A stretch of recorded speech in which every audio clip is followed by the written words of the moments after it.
15 minutes. Jasmine Crockett should be here. She's hard to catch. So I'm glad I have an opportunity to catch her. This is at the NGAN protest, not my president protest, because it is President's Day. And so she's just part of a general protest. But we'll talk to some people, ask what's up. Got a good group.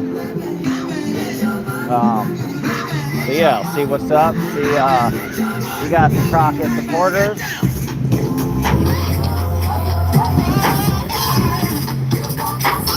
I think we'll talk to the first Crockett supporter I see. Ask her if she wants to speak. I'll get her sign. Oh, she's already got it. That's all right. Hey, how are you? Good, how are you? Good, thank you. No pressure, but I got a little YouTube. Big supporter of Jasmine's. I'm covering all the candidates. So wondering if I might interview you about why you like Jasmine. You got the badass sign. I guess so. I can say a few words. That's nice of you. Well, I like your enthusiasm. You have good enthusiasm already. I'm out here by myself on a I love Monday. it. Well, you're committed, so that's committed. a lot there. That she has a very committed supporter showing up on a Monday. I like it. So you're with her all the way. Yes, I am completely with her all the way. Very cool. Yeah. And what issue is most important to you in this election? Human rights. That's it. And she believes in those outside of everybody else right now. So, and she's tough. She's got what it takes. She's smart. She's intelligent. And she's fierce. So, yeah. Do you think that she'd be stronger in the general election because she's able to get that media and get that attention, being such a strong vocal advocate against Trump? I think so, yes. Absolutely. And has the comments, has that made a difference, or a difference with any of your friends about Tellerico? He didn't even deny it, saying about the mediocre black man. Okay, and so you believe it's pretty legit? I mean, I do, because I follow a lot of the Texas political people here, and it's pretty valid. Interesting. And so they're all saying it sounds like, yeah. Yep. And that's thinking he never said, he didn't say it. He did not deny it one bit. So, and I was on his camp till. Oh, you were. So that really made you switch. No, one of the few things. It was one of the things. But okay. Then I saw his true colors when that started happening. So yeah. Wow, interesting. Interesting. You originally at his camp, then what? She announced, then you kind of. And then I was like, that's the right candidate. Interesting. For her to win. I like. No matter what, I love it. I love it. And are you feeling good about the other races, governor, stuff like that, or you think kind of said it's the strongest opportunity? I think Host is the best that we got right now. Cool. And that's who people should be voting for if they want to get out of it out. And what do you think about the way Jazz is running her campaign? It's a little less rallies and stuff. She has to be in Congress. She does. But she has the people that are allies, on social media saying, hey, she's doing her job in Congress, she's doing what she can for us now.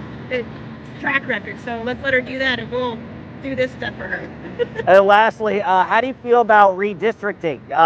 Do you think there might even be some surprises for Democrats in some of the general elections? I think some people are seeing true colors. I think they may decide now is the time to show them. Yeah. And the last question is, do you think, I think there's a difference of Tellerico and Crockett a little bit. Do you think he's sufficiently progressive? I mean, he could be a little more hardcore in calling for the replacement of ICE, different things. I don't think he has the oomph that he thinks he has. He can't stand up to the big guys. He can't. I don't feel it in his heart. So yeah. And are you involved in your own community or involved politically? Cool. Yes. How so, if you don't mind me asking? North Hills, Texas. What was it? I didn't hear you. What was it? How, if you're involved, if you're an activist in your community? Yes. We got protests. We're in every protest. We stand out on the weekends. If there's not a protest, we have signs in the trunk of our car for pop-up ones. So yeah. So you're out there. I'm out there. And are you going to do a volunteer shift and everything? Yes. Hopefully, I'm going to go. Good for you. Tomorrow, then I'm going to do my shifts. Good for non-stop. I like it. Well, you're the best. You gave me some great material. I appreciate it. And the last thing, if people want to get involved with what you're doing or with what Jasmine's doing, any good websites? Just Texas Run and Jasmine Press. Yes. Beautiful. You're the best. Good meeting you. I'm Dodge, by the way. Pleasure. Nice to meet you. Nice to meet you. Cool name. We both have cool names. I don't have to ask. She's definitely a volunteer. End of story. All right, she'll be. I will say, guys, this is a light crowd.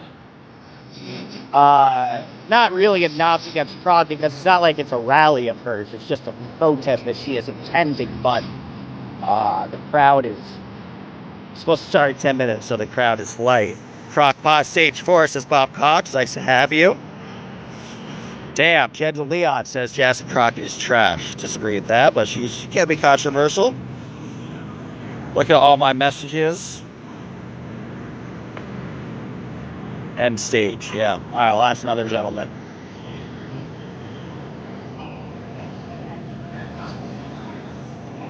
What's going on? Hey. Sorry about that. Oh, don't apologize. You're good. How much of the building is... Oh, did you say it was closed? It's closed, unfortunately. Oh, wow. Yeah. If you go up to the city council office, which I think is up there somewhere. Okay. It's like there's... I don't know. It's interesting. It is an interesting Cool. building. It's a hideous building, but it is interesting. Just to show my YouTube, this brutalist city hall. Apparently, where scenes, yeah, there's scenes with RoboCop filmed out here, so it's a little piece of history.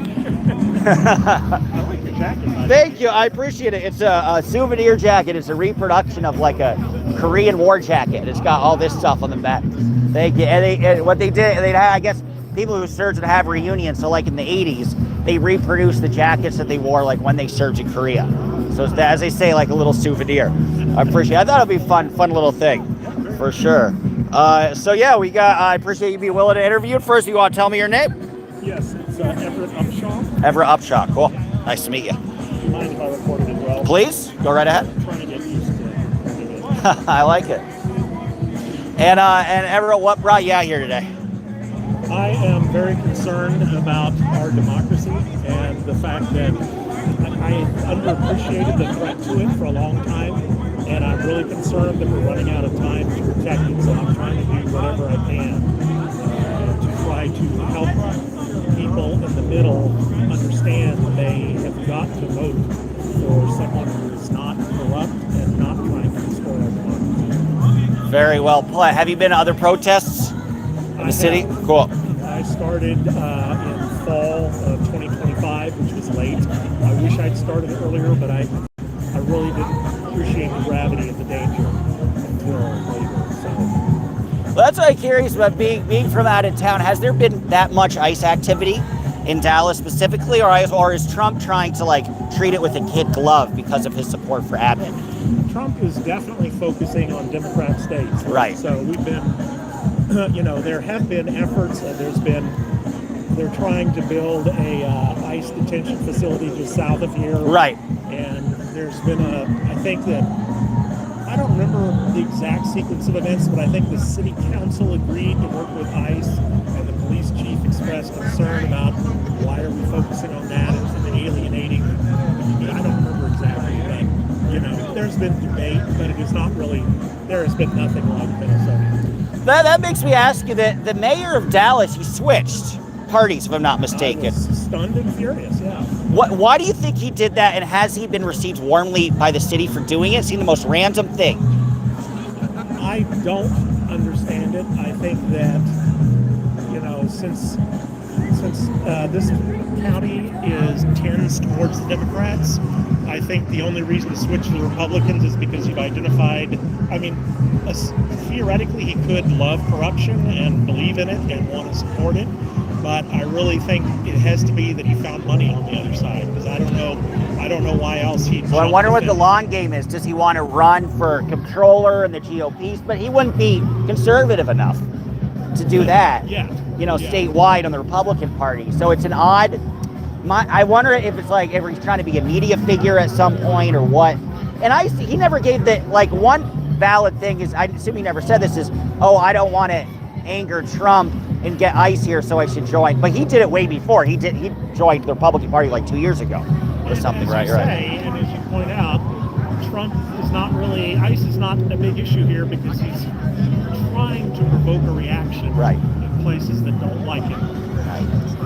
Well put. And then you mentioned that you're voting the primary. What candidate do you like? Well, I have just decided this weekend on Tellerico for sure. Cool. I am still working. I've decided on the Attorney General candidate whose name I can't remember.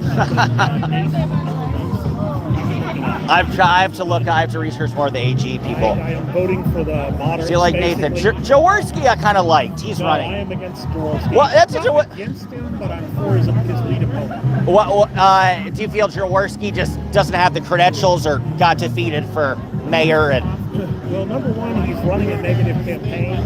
And Interesting, I didn't know that. I don't really think that we want to be running a negative. My focus, I understand everybody in politics has an ego and is ambitious, but too bad. I'm not voting to satisfy their ego. I am voting for someone who's going to help us win and is going to remember what the issues are. And his opponent is the one who's been successful simultaneously resisting in the Texas legislature the more extreme Republican initiatives and working with them to accomplish what can be accomplished. So he knows the ins and outs. outs. Right. You know? Well, interesting. And why do you think Tellerico is a better candidate than Crockett? I think that Jasmine Crockett and she's my representative, and Cool. I voted for her. Awesome. I think she's doing a good job where she is, but I think what she's doing is being very strong opponent to the MAGA, which is what we need in the House of Representatives. And she has a very safe seat, and so she can afford to be strong. And we need strong voices in the House of Representatives.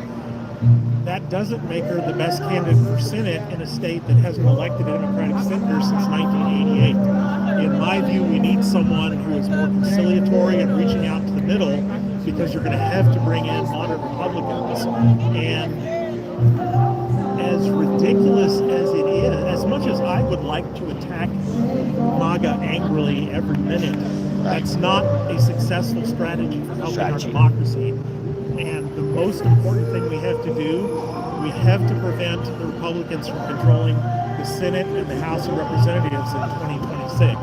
Because in 2028, we've only got a vice president who's pledged, as a condition of becoming vice president, that he will select Trump over the Democratic majority the next time we come around to January 6th. We can't have a House of Representatives or a Senate that's going to rubber stamp that. So the absolute most important, primary, critical thing to protect our democracy is to break the Republican hold on one or preferably both of those houses in 26. It's what the game is about. That's fascinating. You know, I've never had anybody bring that up, but that's a fascinating thing to think about.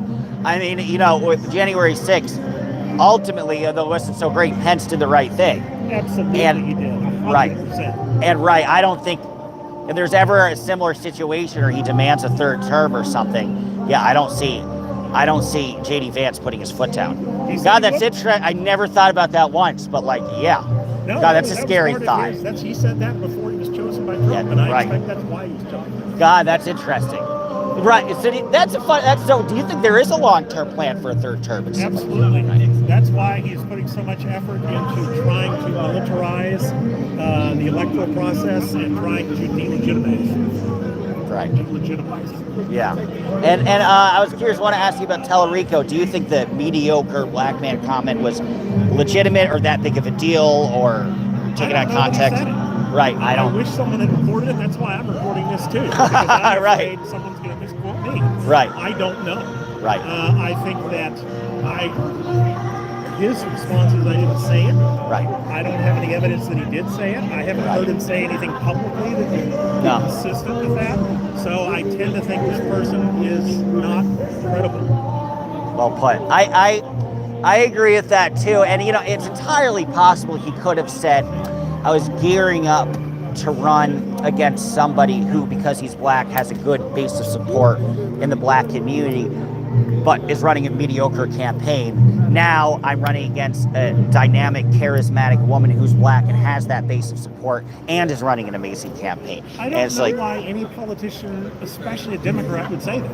Even Donald Trump won't openly say that. If you look at, Jasmine Crockett's videos, one of them is all the times he said she's not very bright, which to me is like this close to being a racist person. And, the fact that Donald Trump even gets that he can't be open about it, I just cannot believe there's anyone in the Democratic Party who'd be stupid enough to say anything like that. So it just really, it doesn't seem credible because it's not what he's about. It's not what he talks about all the time. There's no record of this, and it's not in his self-interest. I don't understand why. I see no. Give me a tape. Show me he actually said that. Sure, I don't think he did. Something tangible. Yeah. Well, who do you think is going to pull it out in the primary? I don't know. Yeah, it's going to be close. I think it is going to be close because I think that inevitably in every primary, the person who focuses more on the base has a little bit of an edge. And that's unfortunately the opposite of what we need in November. We need someone who's, and Jasmine Crockett has not, like I say, she's a very smart person. I agree with a lot of what she says. Not everything by any means. I'm not left or right, really. But I do think that she's positioned herself as someone who's a very strong advocate, and she should stay in that lane because she's serving us all with it. The last thing you told the other interviewer, you start off sort of as a Reagan Republican. I did. So that's interesting. So what made you kind of switch? It was the USA Patriot Act, as it's called, in 2001. Civil liberties advocate, respect. Yes, exactly. Cool. And, I don't really feel like a Democrat either. I remember voting in a Democratic primary, and I felt like I was being caught in somewhere I shouldn't be. I mean, I was like embarrassed. It was very hard to make that transition. I understand the tribal loyalty that people feel because you're raised in a certain group and you identify with it. But I think people have got to look past what they're comfortable with, and we've got to fight for the big issues here because they're on the line. Well put. Well, you gave me a lot of really good meat. Thank you. We had about 30 people watching. I appreciate that. And may I ask You're the best. name? Please, yeah. Dodge Landesman, like the car. It's a weird name. D-O-D-G-E. Dodge Landesman. Yeah, and if you ever want to search anything, if you search my name, and then oddly enough, I kind of went to war with the Scientology religion. Tom Cruise is a part of them. And I used to be a local TV news anchor, and I got fired for talking about them. It was a truthful piece, but they threatened to sue unless they fired me. And so then I got a big audience. And luckily, I do better now than I did with the full TV news job. It was very paltry, though. It's like in Yuma, Arizona. So if you search Dodge and then Scientology, you should be able to find anything on my info and contact is in there. But yeah, I'll be here for like a month, so hopefully I'll see you around different protests. Sounds good. Now I know, like, all right, I have the best person to give me the interview, so I don't need to do anything else. You're the best. Nice to meet you. Thank you. Take care. We'll see you soon. All right, we'll look at some of the comments. We got some fun music. We got some signs. Hell yeah. All right, it's officially 1 o'clock, so hopefully she's here soon. Look at some of the comments. Thought you were in jail again. Bob is never in jail. Bob is not imprisoned. That is not. That is not what I do to Bob. Howdy, says Jen. Hey, Jen. Hey, yes, friend. Thank you for being there. You're welcome. Nice to have you, Action News Now. I remember you. Good to have you. Thanks for being out there. Be safe. I appreciate that. Love both. They're both good candidates, I'm not going to negate that at all. You're exercising democracy, Tommy. I don't know who you're talking to, Jed. He wised up. Billy Milstead, I'm not going to read your comment, but I won't block you. How about that? Hope this guy is not a Texan. He is a Texan. You have to... Yeah. So, what was your other comment? Love my Trixie, you're funny. Love my Texas, but not this guy. Hey, you gotta recognize that at least 4 in 10 people in Texas are Democrats, are progressive. People think Texas is like this bastion of hardcore left, hardcore right. It's not 1963 when like Dallas is like crazy, psychotic. John Birch, Eisenhower is a communist. That's why they probably killed Kennedy. But like Dallas is not that they killed Kennedy 1963 city anymore, and nor is Texas that state. There's a burgeoning progressive movement, and that's why I'm here. I think it's becoming ever the more stronger because of the immigration backlash on Trump's part. So, Bud Smoking Good. Hey, great name. I like Smoking Good, Bud. Wow, the mental gymnastics, it turns somebody who's not very smart into a form of racism. I don't think you're very smart. You're probably going to call me a racist for it. Well, but some of the phrasing, I mean, I feel you on that. Some of it is taken way out of proportion. But, if you reserve those type of jokes to specifically black women, you might make a deduction. But I understand what you're saying. TC says, let me talk to this dude. Look at that man. Typical. I'm not going to read your comment. I want him to move out of Texas. He's just as much of a Texan as you are, Trixie. Biatch. Still love you. Why do people want to move to Texas and change the culture that works here? Because people are already progressive already and they don't like to stop authoritarianism. Texas is always kind of more libertarian than really hard right. So isn't that shocking? He's right on some things and need more data. I'm from Minnesota, says TC, nice to have you. I'm from Minnesota with a large family from Texas. Cool. Jasmine Crockett all the way. She helped get ice. I mean, she's a strong fighter. There's something to be said for that, which hopefully she'll be speaking soon. Jasmine Crockett is far from intelligence, says David. She's no place being in office. I disagree. Insignificant, free. I love Crockett. Trixie says, looks very crowded. It's certainly not crowded. That is accurate. Hopefully they'll be starting soon. Now we'll interview some other people. Got a beautiful shot of Dallas. And this is where they did RoboCop. Oh, it's a good song. Where are the people? They are not here. Although this doesn't, it's not a knock against Crockett because it wasn't this is not like a Crockett event. This is an event where Crockett will be at. But it is not. This is not very well attended. That's okay. And who would think it would be? It's just a random little thing. I think it's a little show of force. To see what's up. Gonna ask this gentleman in a mask.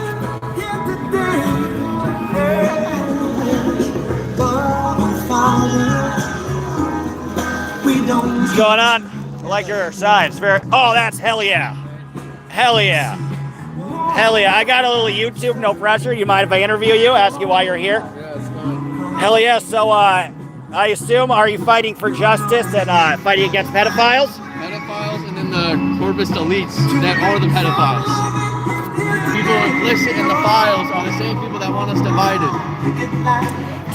Do you accept Trump's request to have all the files released? Some conservatives are saying that's all they need to see. Do you think that's bullshit and they're going to continue to actually redact it and hide stuff? I think anything this administration says is a lie and you can't take it at face value.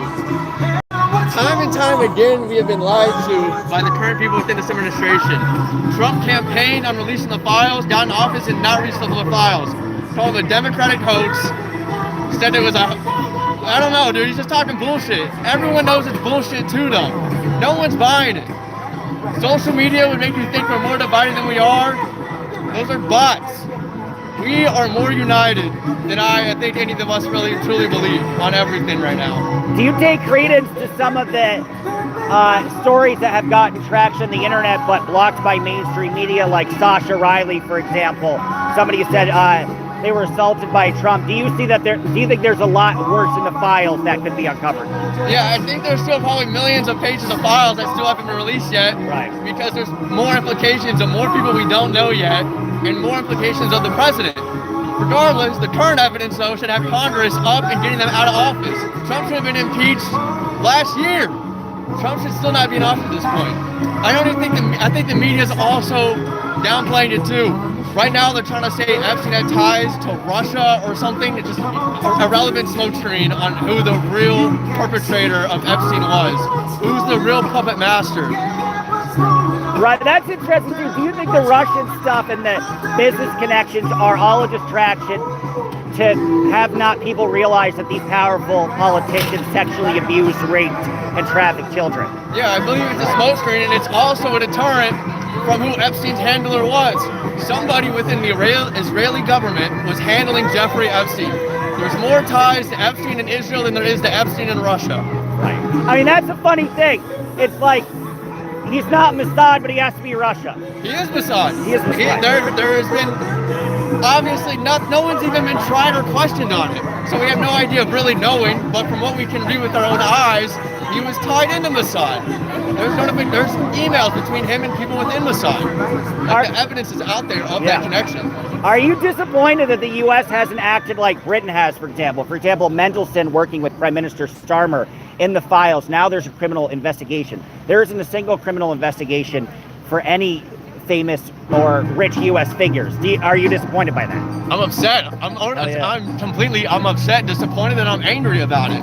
We elect these people And it's for the last 4 administrations, all 4 administrations have covered up these files, hid it from the public, and it protected pedophiles. The same people that we support every day by working, spending money, doing anything. Everything flows back up to these same people that were implicated within these files. How far back do you think this goes? Probably like early 1980s. Yeah, I think the Franklin scandal in Omaha, there was a well-known Republican, Larry King. That's an interesting story people should look up. But what it showed is, it showed how powerful people could pressure people, and through the right back channels, make sure that they're not charged. And what they do is they'll charge somebody for perjury. Like, there are a bunch of children, 17-year-olds, who spoke out against well-known Republican political activists, and they all got put in jail for perjury. They waited until they were 18 to try them, and then put in jail for perjury. So, yeah, I mean, you're right. I think all the way back to the 80s. Tell me about some of these pictures. These are interesting. Thank you for projecting them. People need to see them. There's Bill, totally innocent. That's one of the someone from England. I forgot his name, but the main thing, Joe, is that it's all children that have been very necessarily redacted from the files. Nobody needs to see the actual children, but it's the pictures of the children that were taken and then uploaded into these files. And then there's more.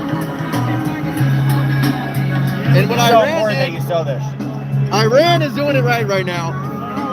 Burnball, football, he's a demon, and we're letting demons into everything right now. It's crazy. That's a scary thing. Do you think Virginia Roberts killed herself? I mean, do you think she died by an accident, or do you think it was probably something worse? They made the first early Epstein accuser. I think the reason that the DOJ hasn't been investigating ones that are still alive that raised their hands in the court the other day, there's plans to get rid of them. They want them silenced. If they wanted to actually hear testimonies, they would have heard testimonies. I believe that it's very possible for the government to kill people and for us never to find out about it. It is beyond easy for them to do that at this point. With everybody distracted, hits happen every day. Hits happen every day. Yeah. Well played. And then, separate from the Epstein stuff, are you going to vote in the Democratic primary for the Senate, or vote in the Republican primary? Are you going to vote in that, or? I just moved to Texas and I missed the deadline. Okay. If you had to choose, would you choose between? Would you have a preference between Tellerico or Crockett or any of the Republicans? I haven't listened to Crockett. She's speaking today, though. Yeah. Right? So I guess we'll get to her today. All I've heard so far was from Tellerico. And I like his background. Teacher, big Christian. I mean, he's big, though, on the separation of church and state, which is a big deal. Yeah. It's a big deal. But he can use that credibility. Yeah. Well put. Well, sounds like I admire that you're keeping informed. Thank you. And this is the most important thing. Like, shove this shit in people's faces. As many opportunities as you can get. This is the real big issue. You know, a lot of this shit's distraction. So respect, man. Where are you from? Frisco. Frisco. Okay, not too far away. Well, welcome to the other side. Yeah. It's an honor. Keep up the good work. I appreciate it. You're the best. He was cool. I'm hoping Jasmine Crockett's gonna be here somewhat soon. This is 113. Well, that was cool. It's Dodge in Dallas. I'll go see him. Want to hang out, Trixie? My email is dodge. I'm here for I decided just to stay in Dallas because we're going to see Ken Paxton tomorrow, and we're going to see John Cornyn tomorrow, and then Tellerico has a rally in about 4 days. And then Wesley Hunt has a rally as well we're going to check out. And it's all in Dallas. So I'll be in Dallas for 2 weeks. So Trixie, shoot me an email, dodge.landisman@gmail.com. That would be fun. I'm in North Dallas. I took the DART. Isn't that weird? The train. I'm like, oh yeah, look, taking a little Dallas train. Pretending I'm going to work. Ask him where Nancy is, Dodge. I don't know Nancy. That one I have to check out. Keir Starmer is a W. I hope that you're not saying it's a win. We got some dog action. I like your dog. You can tell he's living the good life. Oh, I like it. Beautiful girl. What's going on? I will, Dodge. Cool. Yeah, I'll be here for a while. I like this place. San Antonio's cheaper, but I think there's more nature and more to do in Dallas.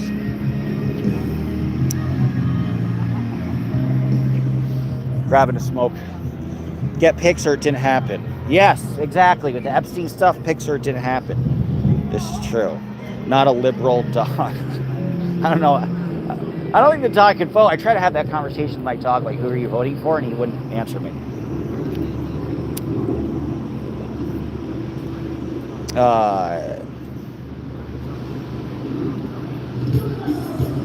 Looking at this Dodge in Dallas, yeah, I have DACA. Well, they might revoke DACA. Tricky, agreed. Trixie, agree. We can all agree about Epstein, left or right. We can all agree about Epstein. So this, and I'm gonna be in Kentucky 2 weeks until the primary for Thomas Massey to go to a bunch of Massey rallies because I'm a big Massey fan. Shout out from Liverpool, very cool, home of the Beatles, of course. Liverpool. A significant free so this is a jokester chat. I'm out. Nothing funny about what's going on. All right, they're getting started. All right. So 1:30, we got about. They're starting at 1:30. 14 minutes. Y'all need help getting folks out. Word. I mean, Crockett announced it yesterday at like 7 p.m. And, you know, I'm not on anybody's press list, which sucks because I'm a YouTuber. I'm independent. And I'm like, I can't go and see her ever because all the rest of them have rallies. I mean, only Cornyn and Paxton are having events the very last 2 weeks. The only two candidates who've really been out there have been Wesley Hunt and Tellerico, which I think both of them will surprise a lot of people because I think this will be an interesting election to see. Does hosting town halls and rallies and actually getting out and meeting the people, does it make a difference or does it not?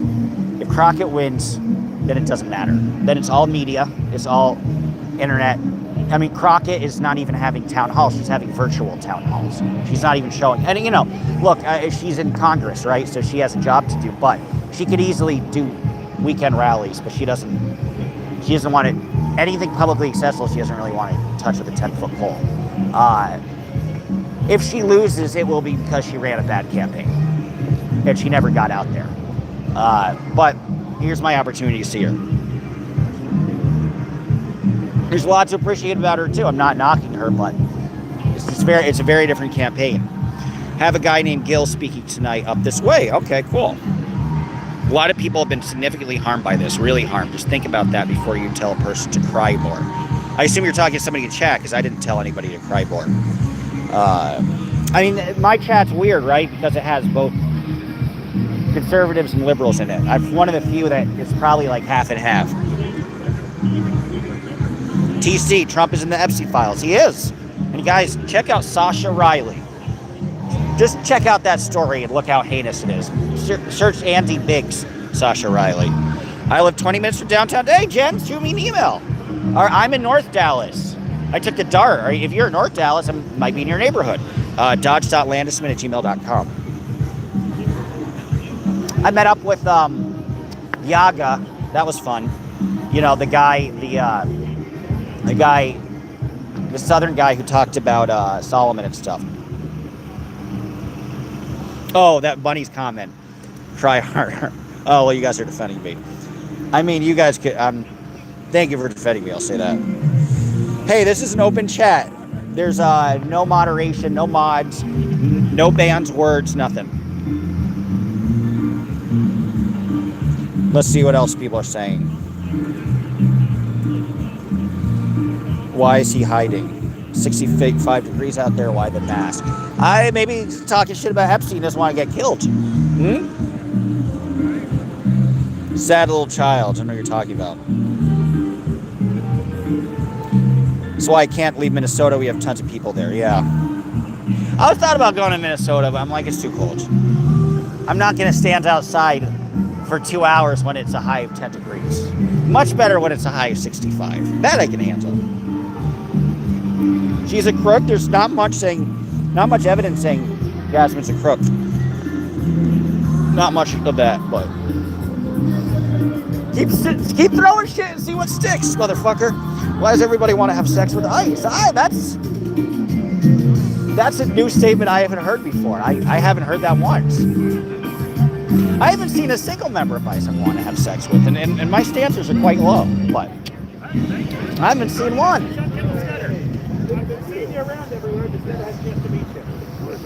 Charlie Kirk, Trump 2026. He did. Or maybe he's not. What you want? Maybe I got it. All right, I'll interview some more people. See what's up.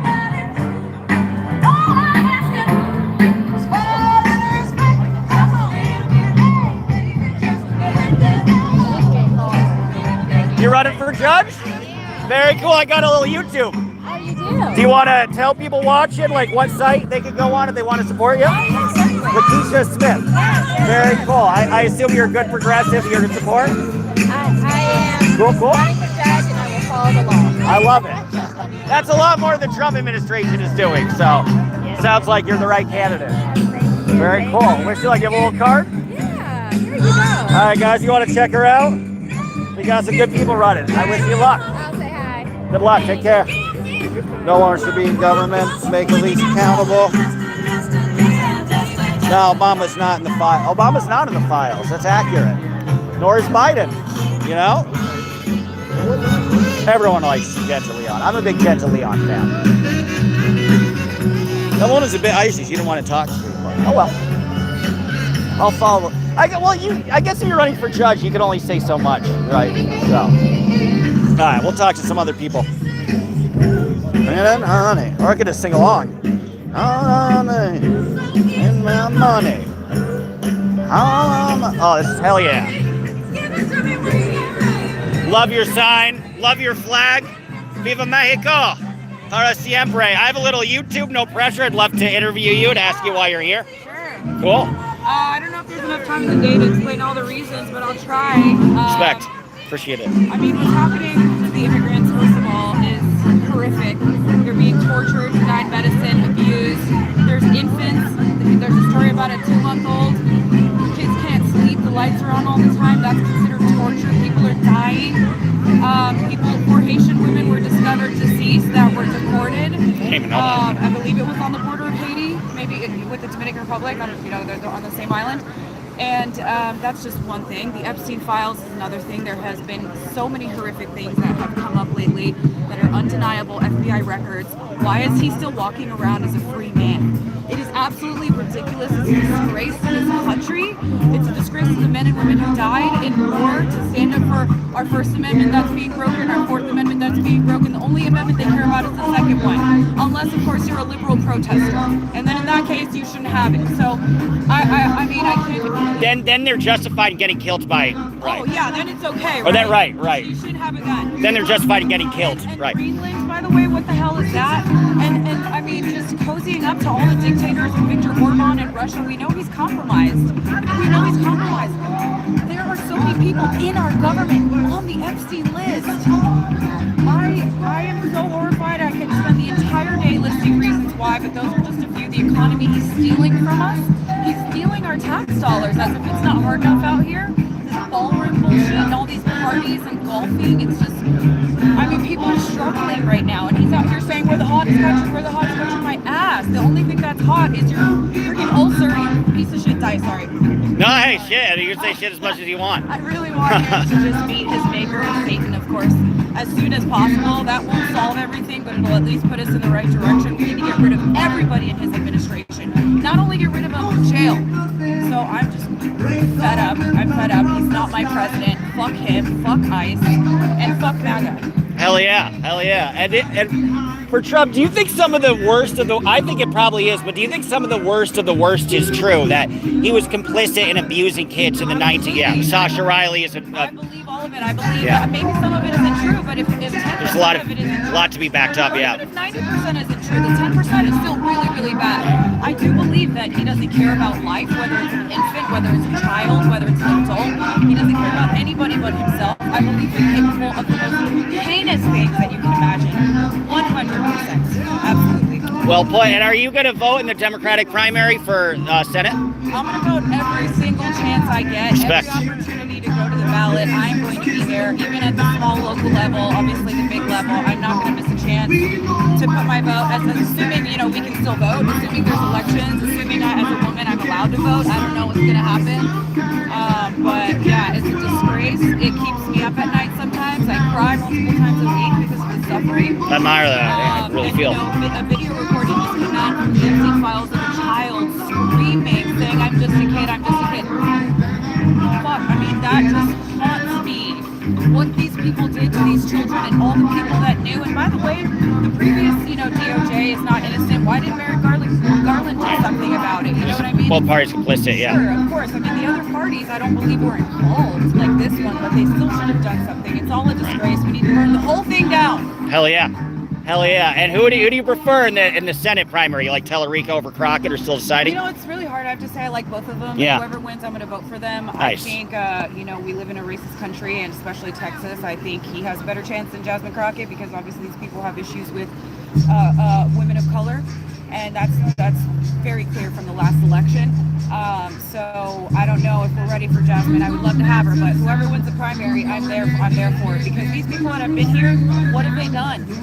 You know, Cancun Cruise, what has he done? Cross-eyed Cornet, what the hell has he done? Hot Wheels, what has he done?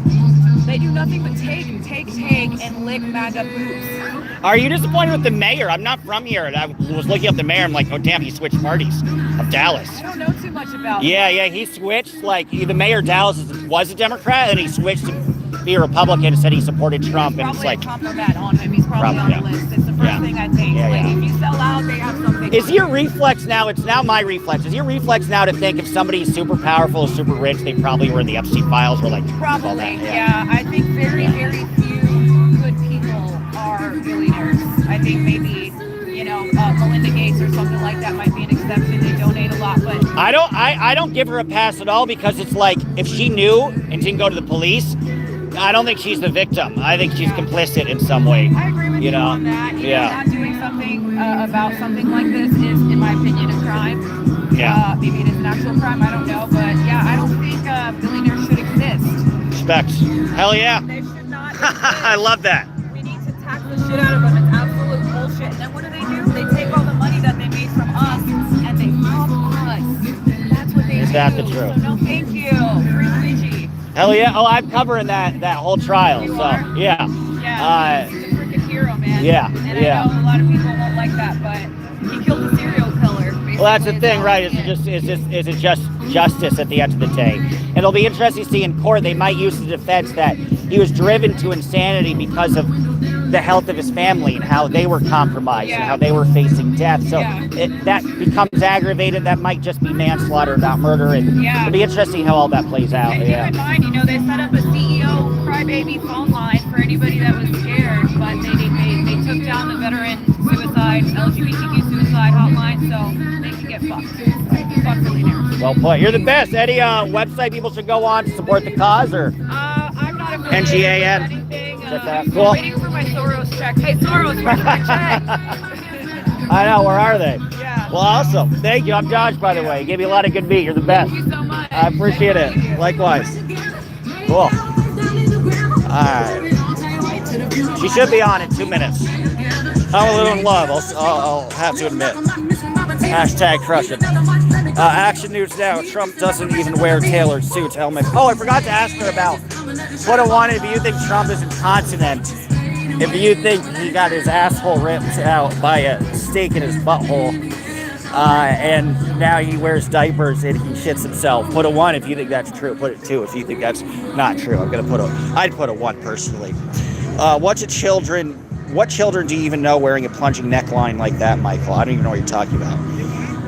Somebody's commented something. TC loves Dodge. Thank you. I appreciate that. Action news now. You know what sends a message? All you whiny little Mackin nerds sipping for a guy who can't even blend his makeup. LOL. Let's have fun for fuck's sake. I agree. Action news now. Even bad press is good press. Thanks, lady. Word. Trump doesn't even wear tailored suits, LMFAO. They're all too big to help hide his hands' bruises. Right. I'm sure if she could come up with some idea that makes her mountains of loot, she will change her mind. I don't think so. Anti-American terrorist, says Sherrick. If you live in America, why the fuck are you with the Mexican flag? Because people have Mexican heritage, and some people from Mexico have invested their lives in this country, and have, just as Italians are welcome to wave an Italian flag, and Polacks, I'm going to call them a rude name, are welcome to wave their Polack flags, and Micks. I'm a Mick myself. Clearly, I'm very ugly. Micks are welcome to flash the Irish flag, so, you know. No justice! No peace! No justice! No peace! No justice! No peace! No justice! No peace! No justice! No peace! No justice! No peace! No justice! No peace! If we can get as many people to come in a little bit close, I know we're a small, intimate, and all those beautiful things. We'll try. We are here today on Monday, February the 16th. No justice! No peace! No justice! No peace! No justice! No peace! Hey y'all, I'm so glad that you guys took out of many of you guys' work day, lunch break, this, that, and the third. They asked me, Dominique, did you want us to do it? And I'm like, hey, we got to get it done or whatever. Let's go out. Let's make sure that we do it in the daytime. Today, y'all, is the second day of kickoff of the Next Generation Action Network Social Justice Week. And just to give you guys y'all give a hand for that too as well. So the Next Generation Action Network was a part of a concept that Trustee Byron Sanders, who's over District 5, as well as former Trustee Maxie Johnson, came up with a concept years ago to build a John Lewis Social Justice Academy in Oak Cliff, right? It's an $80 million brand new facility. And I wanted you guys to know it because I know Trustee Sanders cannot say it, but I said it, right? It was, and Pastor Mason, it was a good FU to the made CRT movement, all right? And it let them know that what we will not do is allow you to tell our history, whitewash our history, water down our history. We will continue to honor our leaders.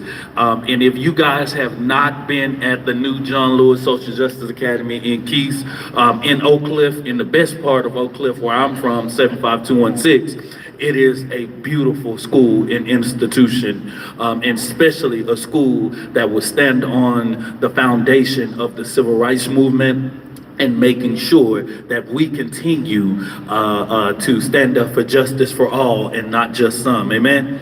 All right, Amen. so real quick, today at 6 p.m., Monday through Friday, just to give you guys a rundown, Monday tonight we will have a democracy and liberation conversation at the John Lewis Social Justice Academy. It's going to be a very powerful conversation. Tomorrow we will have a panel on police oversight in the history of policing. We'll have some of the greats, Diane Ragsdale, the director of police oversight, a number of people who will be a part of that conversation. On Wednesday, we will have the history of Dallas ISD. On February 18th will be the 50-year anniversary of the task force that was created that integrated Dallas ISD schools. And we will have some of the people that were on that task force more than 50 years ago. And so I definitely hope y'all don't miss that conversation. And on Thursday, we will have a conversation on on environmental justice. And then on Friday, we will have a conversation in defense of Black lives, and Saturday will be a social justice teach-in. It's important that the Next Generation Action Network create John Lewis Social Justice Academy as a safe space for our community of all different colors, creeds, sexual orientations, no matter what it is. John Lewis Social Justice Academy will be a safe space in where there will be many conversations. And as we kick off that inaugural year, I'm just excited about it. So if you guys can come, from 6 to 8, y'all just come on over there. It's 2001 East Keith Boulevard, Dallas, Texas 75216. Add it to your calendar. Why it was important to me to have this today. It was important because right now we currently live in a country where yet this thing called the Constitution does not exist. Many of us, even before this presidency, had some problems when it came to social justice, but what we are seeing is a outright dictatorship and tyranny is what we're seeing. And the current occupant of the White House, who I call the modern day Grand Wizard, doesn't care about vulnerable communities. We are seeing all of our communities under attack, right? And I'm so glad that news has broke right a couple of hours. I know a couple of people was bringing it to me. The company that owned the facility, the warehouse in Hutchins, Texas. This company is based in Los Angeles, just put out a press release and released that they will not cooperate in sale to ICE. That's huge. That's a huge victory for our community, and I can tell you hats goes off to all of the frontline organizations who have been doing the work and standing up. I'm telling y'all, it only take a few of us to stay committed, and I want people to understand the importance of what we are doing. We are doing this and standing up to ICE and saying, fuck ICE, excuse my French, but don't excuse my French. We are saying that because there are so many people that cannot say it for themselves, right? And yet we are standing in the gap and making sure that we put our bodies on the line for the people that cannot voice it for themselves. We know that there are many families that are not even going to work. There are children not even going to school with threats of ICE just ripping apart of their families. We've had 5-year-olds detained in ICE facilities right here in America. And America says that it's the land of the free and the person that creates the moral compass of democracy. But right now what we are seeing is yet a straight outcome in society, a dictatorship that should be ashamed of themselves. And like many organizations, from the No Kings protest to everything, and I want to shout out all of the students who have been,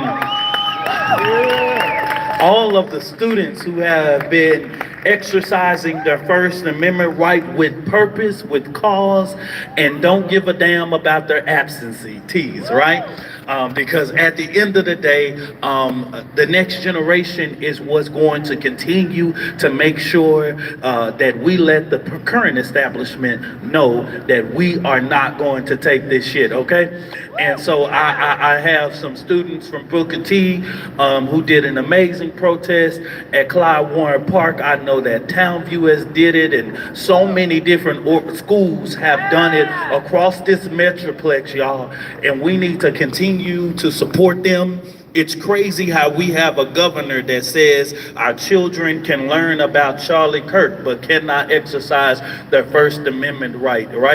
And so as this governor continue to lay out this Trump agenda in Texas, Governor Abbott, I didn't vote for him, some people did, but right now the good part and the good news is that we are here right in front of another primary season and kicking off another election year, right?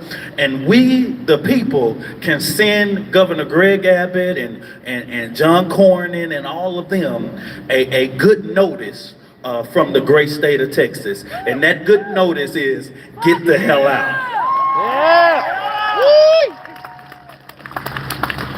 And so, y'all, we felt like it was important to create a space as we kick off. Early voting kicks off tomorrow. Y'all give a hand for that. Early voting kicks off tomorrow, and it kicks off for 2 weeks. It gives you so much ample opportunity. And let me be very clear, on election day, this is important news that I need everybody to share, right? Of course, a couple of years ago, there was a thing where we could go on election day to every polling place and be able to just vote no matter where our precinct is. This year, we will not be able to do that on March 3rd, okay? But the good news is that you got 2 weeks to go wherever you want to go in Dallas County. And so this time we are going to push very heavily the people going to early vote. This is what I need y'all to hear. Every time y'all talk to somebody, y'all say early vote. Don't wait on election day. Go early vote, right? You can go to any early voting location throughout Dallas County, right? And so if y'all keep on echoing that to about 20 to 30 more people, we'll definitely accomplish our goal, right? And the part is that as we continue to preach this, we will be prepared for the general election. We know that the Republicans are doing whatever they can across this metroplex, even what we have seen in Tarrant County, right? But Tarrant County showed up real big, didn't it?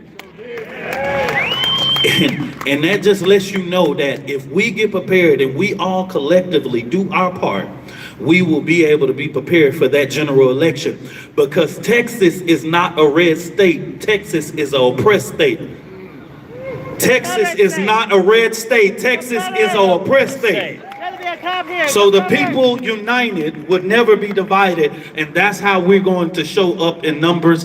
I want to bring up one of the student protesters that protested and led the march at Booker T with her with her fellow students and all of them. They were definitely a lot of energy in doing an amazing thing that they did, y'all. Of course, they reached out to NGAN and said, hey, we need sound, we need this, we need that. And of course, NGAN is always there, y'all, to do what is needed.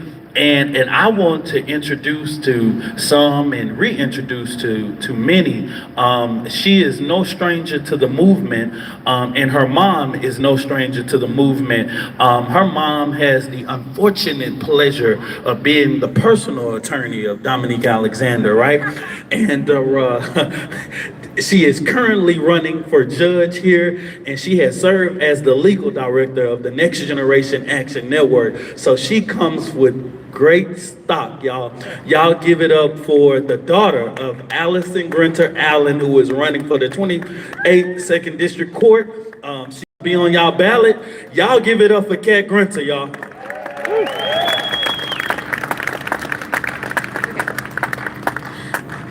Hi, y'all. My name is Kat Grinter-Crankota, and I'm 16 years old. I know that today is a day to honor George Washington and Abraham Lincoln, but I never knew them. I know that it's a day to honor great presidents, but I haven't known very many presidents. In my lifetime, there have been 3 presidents. When I was 5, I wrote Barack Obama a letter, and he sent back a letter with pictures of his family and his dog, encouraging me to be a good citizen and care for my community. It seems simple, but I wish the man who called himself the president now could take that advice. About a year ago, my friends started to change. They started to become afraid for themselves, for their parents. They started worrying that people would abduct their families, send them to a prison, even though they had committed no crimes. For the past year, we've seen nothing but racist memes, performative cruelty, and daily violations not only of the Constitution, but of our homes, our schools, our churches, our community centers, and our trust. And that is why last week I led my school, Booker T. Washington High School for the Performing and Visual Arts, in a walkout to demonstrate the power of our voices and our solidarity for one another. Listen to the young people when we tell you we will not be scared. We will not turn on each other. We will not ignore the suffering of our neighbors. We will keep our eyes open. We will stay woke, and we will never have a president like this ever again.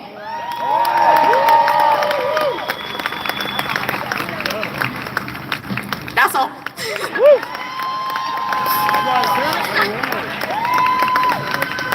Y'all give it up for Kat. No justice? No peace. No justice? No peace. Alrighty, so I'm gonna have my next speaker. He's currently a little occupied, but you know, if you ever had children in movement, you gotta definitely do when duty calls, right? But we have the honor of having the chair of the Texas Democratic Party, Kendall Scudder. If I can have you guys just welcome, give Kendall a big Texas welcome, all right? And y'all see, he's on daddy duty, y'all, so he's multitasking, y'all. Definitely. Y'all give a hand for Kendall. Hi, how are you? Great. I'm Kendall Scudder. I'm the chairman of the Texas Democratic Party. I want to make something real clear. Texas Democrats don't work for Donald Trump. We work for the people of Texas. Last year, after the most deadly flood in Texas history, Texas Democrats were fighting to give relief to those families while Republicans were doing the bidding of Donald Trump to redraw political districts. This election, Texans are going to tell Donald Trump he can take his political maps and he can shove them up his ass. Because he's not going to steal 5 seats from the people of Texas. Those seats are ours. Previous elections don't vote. Polls don't vote. We do. We do. This president is fundamentally opposed to what it means to be an American. This president does not understand that this country does not belong to him. It belongs to all of us. This election, I would tell you, is the most important election of our lifetime. They say that all the time, right? This election is the most important election of your lifetime. It's not. It's not. The most important election of our lifetime was 2016 and we fucked it up. So this is now our last stand. This election is for all the marbles. They are shooting mothers in the head. They're laying medical professionals on the ground and unloading their clips into their backs. They're arresting journalists. They're kidnapping people's kids. This one is for all the marbles. And I'm here today because I don't want that guy goose-stepping through the streets. When fascism is knocking at the door, it's not the time for imposter syndrome. In this election, we all have to do and give everything that we can to make sure that we are delivering results. And I think if we learned anything from Senate District 9 2 weeks ago, it's that we can do great things when we work together on a team. Not focusing on the things that make us different, but focusing on the things that we have in common. That the little guy, the guy who works every single day just to put a roof over his head, feed his family, put soccer cleats on his kids, deserves the same opportunities as the children of billionaires. The billionaire class has lined up to feed at the trough of the American taxpayers, but when we ask for an opportunity to succeed, we're called welfare queens. The welfare queens are the people who have mooched and leached off of us, the taxpayers, for years, stuck us at the bottom, groveling for crumbs. This election, in a 254 county strategy, we're showing up in every corner of this state to take it back for the working men and women who've been cast aside, who've been told that this government is not for them, who've had a governor that has tried to shut down their community public schools to keep them uneducated, to keep them on factory floors and on farms and on assembly lines, and not give working class people like us the opportunity for the American dream. We will not waver. We will not falter. I don't care how much they threaten us. I don't care how much they try to threaten to arrest us. We are going to fight like our lives depend on it, because if Renee Good has taught us anything, it does. Our life is counting on it. And just know that at the Texas Democratic Party, we're rethinking the way we've operated, rebuilding it from the ground up. And we're in this fight with you to ensure that we return the government back to the people of this country. And thank all of you for giving your time out on your holiday to come and stand in solidarity with us. We'll be standing in solidarity with you throughout this campaign and hopefully beyond. Let me make a last point before I turn it up. It's not enough just to get a Democrat elected. And frankly, I ran for chair because I was sick and tired of Democrats acting like getting them elected is all that we have to do.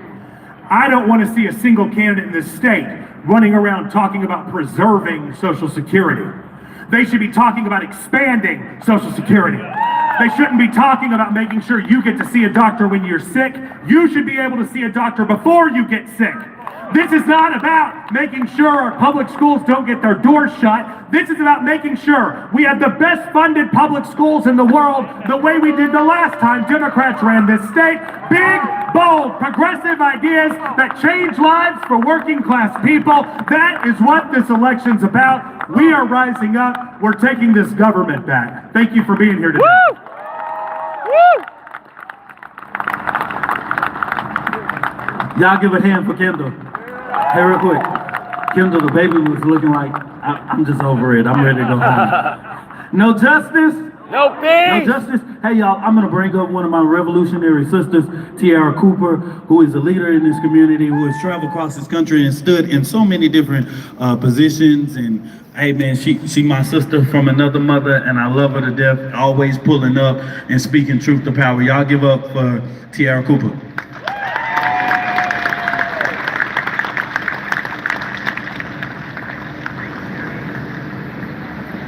How y'all doing?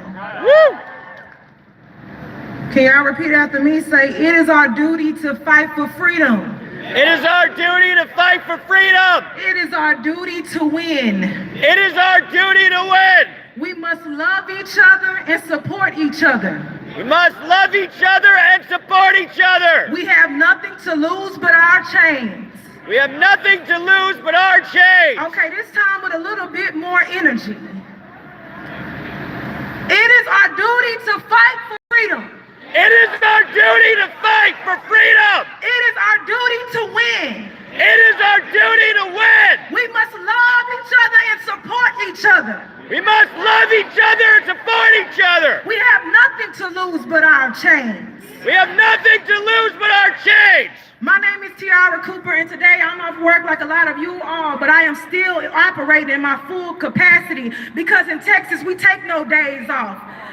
We who believe in freedom shall not rest until it comes. And I know this is the Not My President's rally, but beyond Not My President, this is not my system. This is not my America. This is not ours. And I reject it in full capacity. And as sure as we are Texans, we got to stand firm and hold that line. So I know this is not my president. This is not the land of the free. This is not the community our ancestors in the civil rights movement fought for. This is not the America that Dr. King dreamed of. This is not what John Lewis the Great fought for.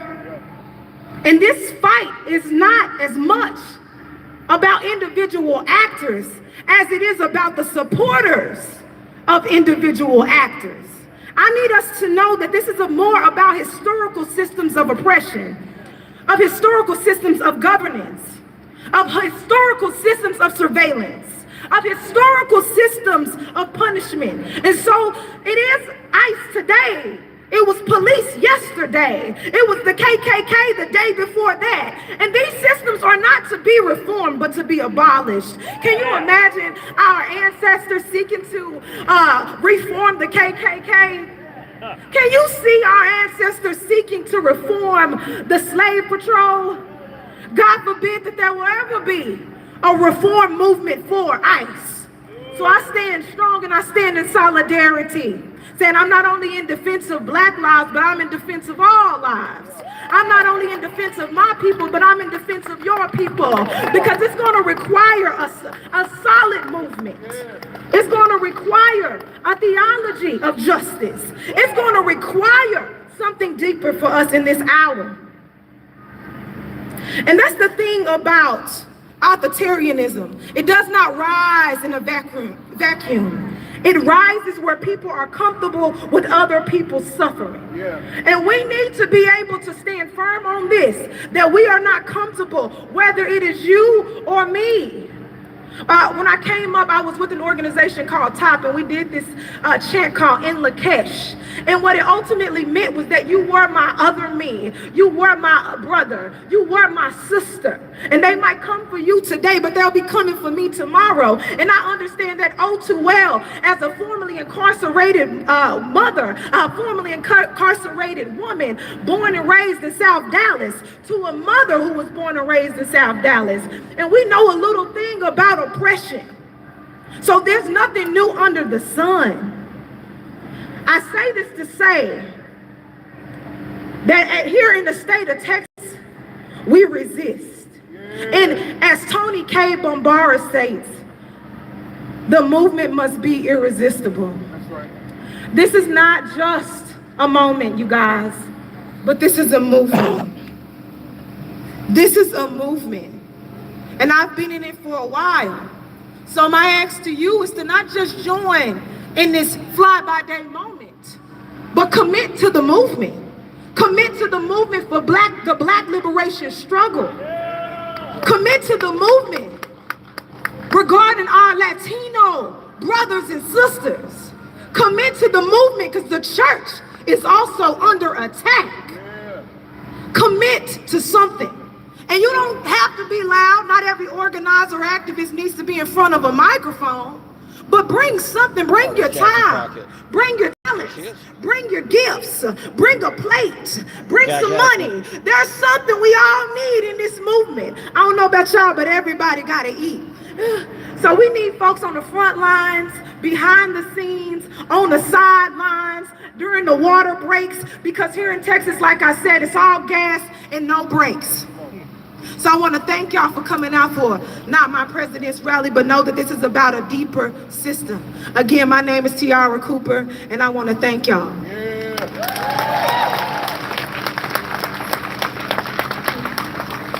Now I will be bringing up Khadijah.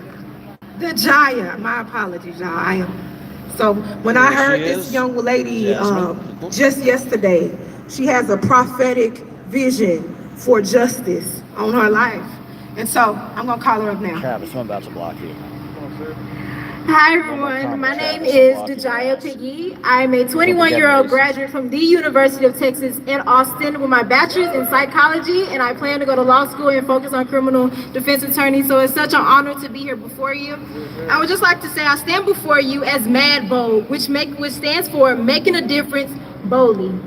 Being bold today means more than just speaking loudly. It means standing firm in who you are. Understanding your history and choosing to act with purpose. To be a revolutionist is not to just protest, it's to transform.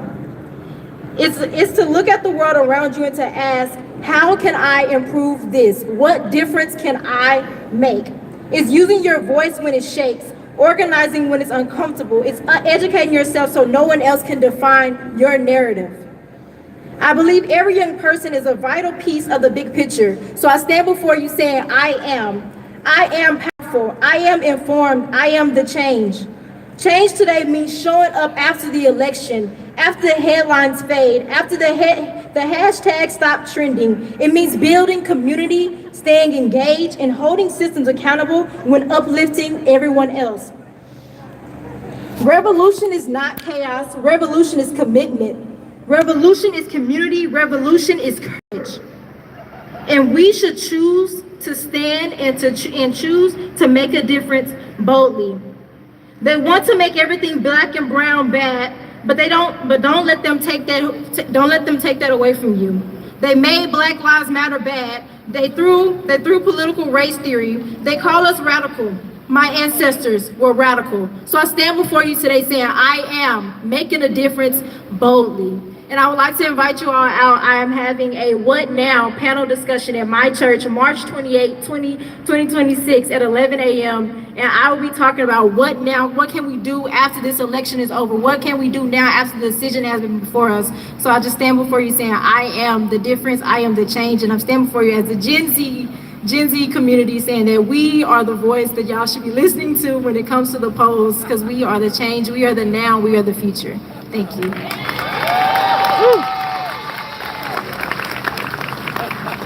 Y'all give her a hand. Awesome. So real quick, I'm gonna bring up one of my good friends, the current Dallas ISD trustee, Byron Sanders of District 5. It'll take you forever to get to her. She's here. I need y'all to repeat after me. I am Texas. I am Texas. I am Texas. I am Texas. I am Texas. I am Texas. See, here's the thing. There's a lot of people, I don't know, y'all probably have friends outside of the state. They might live up north, they might live out west, and they always look at you, and they might call you, might send you a text and be like, what's going on in Texas? What y'all doing down there in Texas? And there's some people who might feel a little bit ashamed with that, feel a little embarrassed. But I'm trying to tell y'all that when people close their eyes and they think about, okay, who is America? Who belongs here? Whose state is this? A lot of times there are people who are thinking about that when they think about the folks who rightfully belong in this state. They don't think about people who look like the folks out in this community. Oftentimes they don't think about the people who are like me, a sixth generation Texan who grew up in this state. We got 40 acres and there was a mule out in East Texas. I learned that that land was by a man named Job Holman. He showed up on the first census in 1870. He's a black man, 70 years old, owned that 40 acres. Passed that 40 acres down to his sons, and then his grandsons, and the sons after that. 40 acres, a black man, a Texan. I found my first white relative, and his name was William Scurlock. And he also was on the 1870 census. They passed down some land on the other side, but you know what? We didn't see any of that. There was a woman, though, who ended up on his slave registry. Her name was Dovey Sneed. Dovey didn't have any land.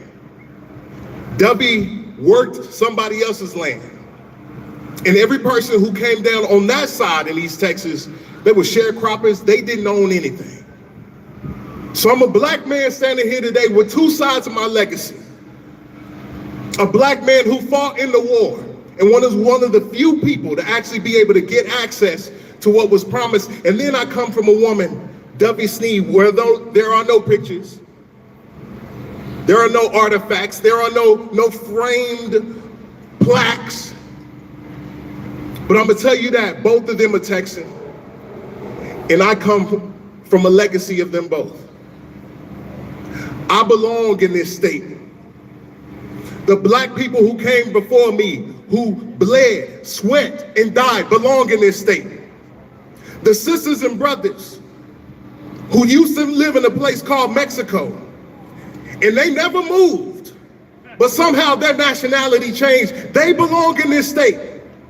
It's really a square and weird thing to have some people whose name ends like Martinez or Fernandez be called somebody that we would say didn't belong here when in fact they never moved.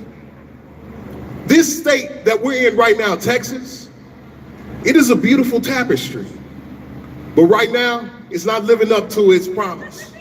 Right now, the people who are in charge are trying to tell us that we don't belong, that we don't fit, that we don't have access to the promise of what was written down on parchment 250 years ago this year. The reality is this. This is our state. This is our land. For anybody who says that they don't belong here, I want you to ask them where they got that information from. I want you to ask them where that truth is coming from, because I guarantee you it's not in the legacy that was in this land that passed down to from my ancestors through the generations here. We're here to fight, y'all. I represent the voice of young people. I ran to be on the school board of Dallas Independent School District because if you can treat your children less than, you can treat anybody less than. But you know what? I also recognize this. The civil rights era was a beautiful time. It was a hard time. But there's something about the civil rights era. We go back and we look at those giants. We look at Martin Luther King Jr. We look at Malcolm X. We look at all those people who are leading those walks. But when you ask folks like, who were the people walking alongside the giants? Who are the people walking alongside Medgar Evers? Who are the people walking alongside Fannie Lou Hamer? You look at those pictures, how old were they? They were 16 years old. They were 17 years old. They were barely 18 years old. And it wasn't until those children stood up and faced down dogs, faced down water hoses, faced down firemen, faced down all of the people who were meaning them harm and trying to keep the status quo the status quo. It was the children who called us to our better selves. It was the children who became the mirror to the souls of society and showed us who we were and who we could better be. It was the children who called us to our best selves, and it was the children today who are still leading us. Thousands of children walked out of their schools this last week. We heard from just a few of them, but it was also the kids out at Sunset. It was also the kids out in Pleasant Grove. It was also the kids in North Dallas, West Dallas. We had kids in our rural communities walking out because they look at the adults and they said, you know what? Everything y'all taught me I was supposed to be doing, sharing, taking care of everybody, making sure that our neighbors were safe, speaking up for those who don't have a voice themselves, making sure that I was doing right, and that I'm not supposed to hoard everything. I'm supposed to make it better for somebody else. You told me that. And now I look at you and you're lying to me. You are being hypocrites. And I'm not going to stand for it. And so the young people are calling us today, just like they did in the 60s, just like they did in the 50s. They're calling us to our better selves. Are we going to listen to them? Are we going to listen to them? Are they Texans? Are you Texans?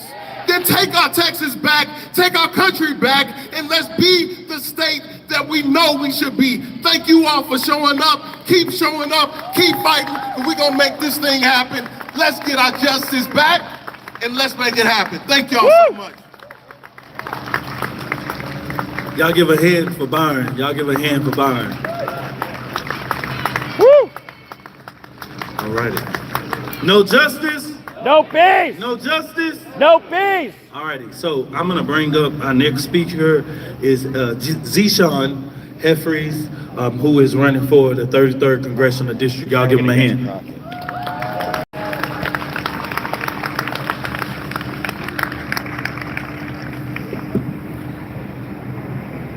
Good afternoon. How's everybody doing, Dallas? I want to first off thank Next Generation Action Network for putting this amazing event together. Thank you, Brother Dominique.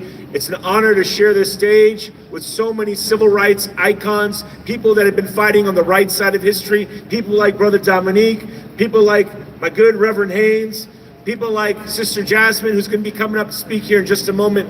And to be out here with each and every one of you, the hardworking people of Texas that are gonna fight back against oppression, fight back against fascism, fight back against the authoritarian takeover of Donald Trump. Because as we are celebrating today, today is not my President's Day. My dear brothers and sisters united for peace and justice, my dear brothers and sisters united for justice. This is a day that we will always remember. This is a time which we will always remember. What did you do in 2026 when the president tried to take over your country, tried to launch an authoritarian takeover, tried to turn this into a fascist state? What did you do in 2026? You will be asked by your kids, by your grandkids, by your great-grandkids, what did you do to stand up against the oppression? When I look outside, I see a president that goes from country to country, learning from the worst dictators that are out there in the world and finding ways to oppress the American people. What I see is a president that is supporting one of the worst genocides in modern history. A president that is supporting the genocide of the Palestinian people. A president that has then taken the tricks of the IDF and then unleashed them on the American people by having the Israeli Defense Forces train ICE agents on how to brutalize Americans. And I say, shame. Shame. I say, no. We will not stand for this injustice. We are in an election year, one of the most important elections of your lifetime.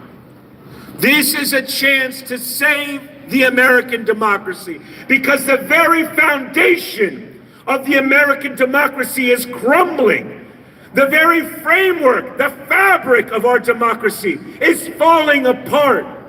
And it is incumbent upon each and every American to step up right now and save that American democracy. Because I believe, and I hope you all believe with me too, that the American democracy is something that is worth saving. We live in a country right now where we have ICE agents that are going across the country that are brutalizing people with no IDs, no badges, no uniforms, no body cams, wearing masks, in unmarked cars, terrorizing communities of color. ICE out. And we have politicians in Washington that are afraid to speak the truth and say the only thing that can be said to an organization that is recruiting people from the white supremacy movement, which is we must prosecute and abolish ICE. That is a firm line in the sand. And we cannot profit off of ICE by buying and selling Palantir stock. We cannot pass legislation that will make ICE more powerful to continue to abuse the American people. He's ready to get to Colin Allred for Congress. We live in a time, my brothers and sisters, where ICE agents are getting $50,000 signing bonuses. They are making six-figure salaries, where our teachers are lucky to get a $1,000 signing bonus. He's been running a much and even make $50,000 a year. Where are our priorities? Where are we as a nation? What are we doing wrong? What we're doing wrong is we have a president who is hiding behind the office, a president that is preventing the release of the Epstein files, the Epstein files that must be released that will show another reason why he must be impeached. Yeah, you think she would? And sent to That's prison. really interesting. Well, note to self, I have a YouTube. I should cover this race. I was thinking about doing that. Yeah, you should. Yeah. He's probably the only one to. That is the only solution for Donald Trump and his high crimes and misdemeanors. Impeachment and prosecution. The man has committed treason against the American people. He has launched a domestic terror organization against the American people. And his vice president has said it's okay. He has said, I'm going to give immunity to all the ICE agents. Well, I say it's time for us to end qualified immunity. I'm glad I spoke to you. It is time to repeal qualified immunity for anyone, whether you're a police officer, whether you're an ICE agent. There is only one judicial system in this country. There's no need for a two-tiered judicial system. If you commit a crime, you do the time. It's that simple. That's right, everyone should follow the law, including the police. On top of that, we need to fight for social justice. And that means that we need to end the Patriot Act and end the mass surveillance state in this country. We need to get our rights back, and we need to elect leaders. Leaders that will be willing to stand up, be on the right side of history, and fight for true progressive values. That means reparations for generations of injustice. That means ending predatory practices that these banks are launching on communities of color. That means it's time for us to stop sending billions and billions of our hard-earned tax dollars to commit atrocities abroad and fight illegal wars on countries like Venezuela, going to places like Iran and Syria, and instead invest here at home. Invest in free quality public education. That means free trade schools, free community colleges, and free public universities. That means investing in free universal health care and Medicare for all, and stop. That means investing in affordable housing units so that people can afford the rent, because my brothers and sisters, the rent is too damn high. And it is time for us to take care of the American people. Real progressive values like raising the minimum wage to a minimum of $20 to $25 an hour so people can have a decent living. That means raising Social Security benefits by at least $200 a month so that seniors can live a life of dignity by raising the cap on Social Security taxes. That means investing in a Green New Deal so that we can have a sustainable future for our nation.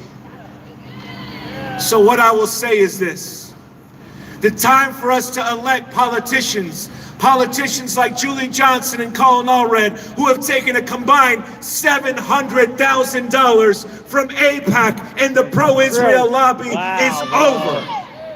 It is time to get corporations, by ending Citizens United, out of our politics. It is time to get AIPAC out of our politics. It is time to get the billionaires out of politics. Because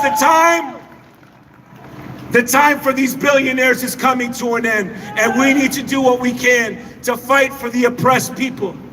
People like Brother Keith Porter Jr., like Brother Alex, like Sister Renee, who have lost their lives because ICE is murdering people on the streets, because the 32 people that died in the ICE detention center in the last year, because of all the women that have been raped in detention centers by ICE, because it's time to end for-profit detention centers. It's time to end the slavery practices that are happening in our prison systems in today. It is time for decriminalization. Because the time for the billionaires, the oligarchs, and the corporatists, their time is over. Now, it's time for us, all of us. Thank you very much. My name is Zeon Hef. I hope to represent you, the hardworking people of Texas' 33rd Congressional District. ZeonForTexas.com. You all have a wonderful, check him out, guys. not my President's Day. Website. He's the most progressive candidate in that race. There's no excuse not to have a progressive in this district. He's far and away. Give him a hand. Not saying that. No They're justice. not trying, AIPAC. Alrighty, so this is what I'm gonna do is, yeah. So real quick, y'all. I get the honor and the privilege of being able to introduce to some, reintroduce to some, and you know, this man don't need any introduction or whatever. But at the end of the day, I do want to acknowledge Pastor George Mason, y'all. He does a lot of revolutionary work throughout Dallas, and definitely want to thank him for always being on the front line. And so I have the pleasure of bringing up my pastor and my hero, my mentor, none other than the Dr. Frederick D. Haynes III, who, you know, after, you know, November or January, I don't know what title I'm gonna call him, you know, but at the end of the day, today I can call him Pastor Haynes, all right? And next year, I guess I'll call him Congressman Haynes, all right? Alrighty, so y'all give it up for Dr. Haynes. Please give it up for Next Generation Action Network, because they are about that action when it comes to fighting for justice, fighting against oppression, fighting against wannabe kings. Next Generation Action Network has always been on the front lines for us. So I want to salute Dominique Alexander, Minister Dominique Alexander, and all of Next Generation Action Network for your phenomenal work. I've got to shout out a member of Friendship West Baptist Church. She also happens to be the baddest congressperson walking the planet, our next senator from the state of Texas, regardless of what other certain people try to do. Ain't nobody like Jasmine Crockett. Nobody like Jasmine Crockett took a stand last week against the Attorney General of this country and let her know that if you think you want to play games with me, I want all the smoke. And so I want to thank Jasmine Crockett for always bringing the smoke, for fighting for us, for filing bills for us. You are about it. And Shirley Chisholm is saluting you. Barbara Jordan is saluting you. All of the greats from Sojourner Truth to Harriet Tubman, they salute you. We salute you. And guess what? You fight for us, so we're going to fight for you, because we got your back just like you have our back. And more than that, you have democracy's back. And we want to salute you for that. Now, that was an unpaid for advertisement for Jasmine Crockett, and I approve of this message. It's clutch time. Clutch time. I was watching the NBA All-Star game yesterday, the last part, or the last two quarters, and clutch time is a new phrase in the NBA where when it's the last 5 minutes of the game and the game is tight, and any mistake can cost you the game. The game is tight, and every decision you make can have ramifications that will determine if you win or lose the game. It's called clutch time. It's an intense time. It's a pressure-packed time. It's a time where, if you're not careful, you can lose everything you've worked so hard for. I'm so glad that Next Generation Action Network scheduled this rally the day before early voting, because it's clutch time. Clutch time meaning that we can lose something seriously if we don't handle our business during clutch time. Now, let me be real. Everybody can't handle clutch time. Some people drop the ball during clutch time. Others want the ball during clutch time. And that's why I think we are here. We are here because we want the ball. We are here because we recognize that democracy is on the line. Fascism is trying to win. We recognize that in the White House, we have a wannabe king who has used his brown-nosing governor right here in the state of Texas in order to engage in racist redistricting. But it's all a part of a plan where white nationalism takes over this country and fascism becomes a sick and sad reality. It's clutch time. The question is, what you gonna do with the ball during clutch time? I'll tell you what we ought to do with the ball. During clutch time, we ought to have that, oh, I like it, that Michael Jordan mentality. Jordan said, give me the ball during clutch time because I'm not scared. Give me the ball during clutch time because I recognize I'm carrying my team right now. Give me the ball during clutch time because I love it. Jordan played with the chip on his shoulder. That's what we ought to do for the next few weeks. Starting tomorrow, you go to the polls with the chip on your shoulder, and no matter what games they are trying to play, you go to the polls with the chip on your shoulder because it's clutch time. Y'all didn't feel clutch time, so I'll go Black history. Malcolm X testifies in his wonderful book, The Autobiography of Malcolm X, that when he was a kid, his dad was killed, probably by the Ku Klux Klan. And when his dad was killed, there was a systemic attempt to dismantle his family, driving his mother into an insane asylum. It was a horrible, heartbreaking time. What the system did to Malcolm's family, the system broke his family because systems are set up to produce outcomes. Our enemy is not an individual, it's a system that produces oppressive and othering outcomes. Here's what Malcolm did. Malcolm every day testified that he would tell his mama as they were running out of food and resources, he would tell his mama, please give me some food. And his mama would say, we don't have anything. And he would keep on making noise until mama relented and gave gave him food. Check this out. At that moment, his mother said to him, why don't you be nice and quiet like your little brother? He looked at his brother and noticed his brother went hungry, but when he made noise, he was able to get what he needed. We've come here today because we are going to have a chip on our shoulder during clutch time, and we're going to make some noise, because when we make some noise, several things can happen. Let's make noise, and when we make noise, we will end the war on this country and our community. There's a war that has been declared. That's why ICE agents walk around with their faces covered as if they are the old-time Ku Klux Klan, or worse than that, a part of the slave patrols where they serve as judge, jury, and executioner. You can't reform a slave patrol. You have to abolish the slave patrol. You have to engage in comprehensive, true immigration reform that starts with this country stopping its bad foreign policies where we destabilize other governments, and when their citizens run to this country responding to the Statue of Liberty saying, give me your poor, your tired, your huddled masses yearning to breathe free, and then before they know it, they are attacked and othered and made to feel that they are illegal aliens. Let me park right here. Ain't no child of God illegal.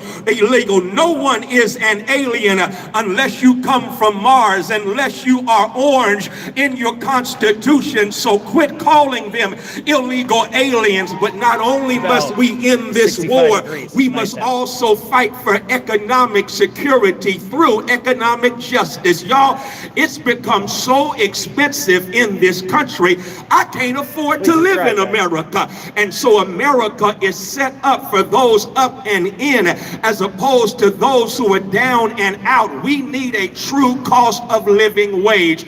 We need a living wage that recognizes that every child of God, and if you know your history, you know Martin King Jr. was killed fighting for a guaranteed income. And I add to that guaranteed income a true cost of living wage. We need economic justice and economic security. And that, of course, means we need affordable health care for all of the citizens of this country. I got to testify.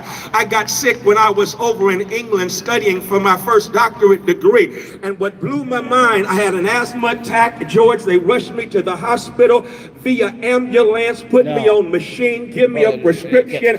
I'm wondering how much will all of this cost in a foreign country.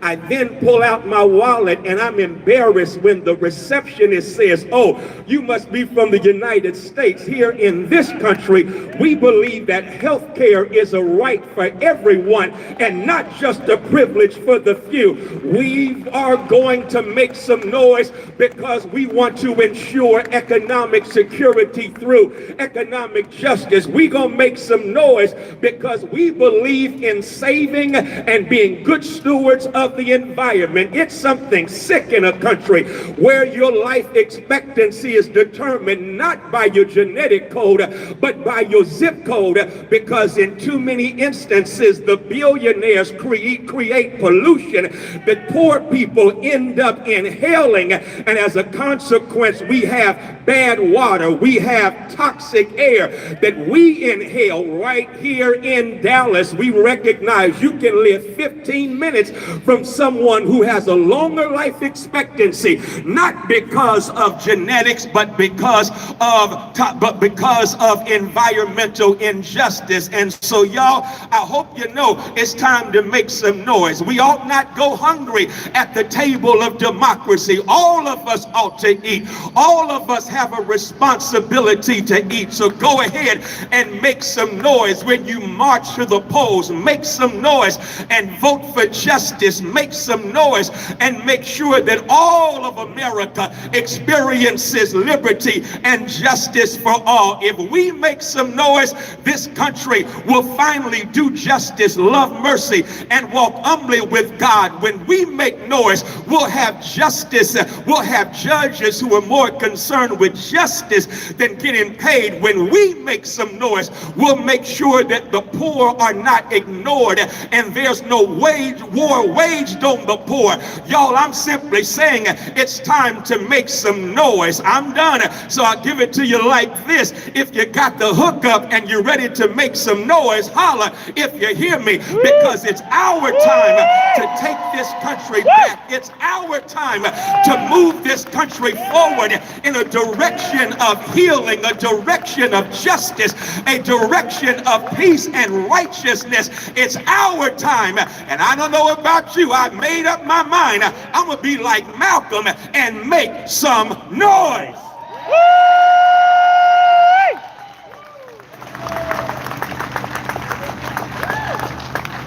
Hopefully Crockett's up next. It's no point of even going hopefully any longer. So the mic is even hot. No justice. No peace. Hey y'all, I really appreciate you guys coming out here. If it was one thing that we could do today to remember to know exactly what is currently going on in America right now, and what is at stake, right? Of course, the Next Generation Action Network, this little podium says it, we was founded in 2014. And so that lets you know that we are not new to this, we true to this, right? And so, of course, our organization has been around for a good little minute, right? And so we're committed towards making sure that we educate the people at what is at stake, right? The organization has traveled across this country. We have been a part of the Texas legislative process. We've been a part of the federal legislative process. We've traveled and supported campaigns and made sure that we give capacities to many movements, right? And of course, that allows us to be at tables that really matter, right? And that allows us to be able to make sure that we keep the people informed on who is really and who gives us the best opportunity to take back this state, right? And I'm so grateful to God that I was born and raised in the congressional district of 30 in a little zip code called 75216. And the unfortunate pleasure I've had for the last couple of years, I've had Congresswoman Jasmine Crockett as my Congresswoman. And so what I'm going to do and ask y'all to give today is give a welcome to my friend in the next United States Senator from the great state of Texas. There she is. The next U.S. Senator. Y'all give it up for Jasmine Crockett. Woo!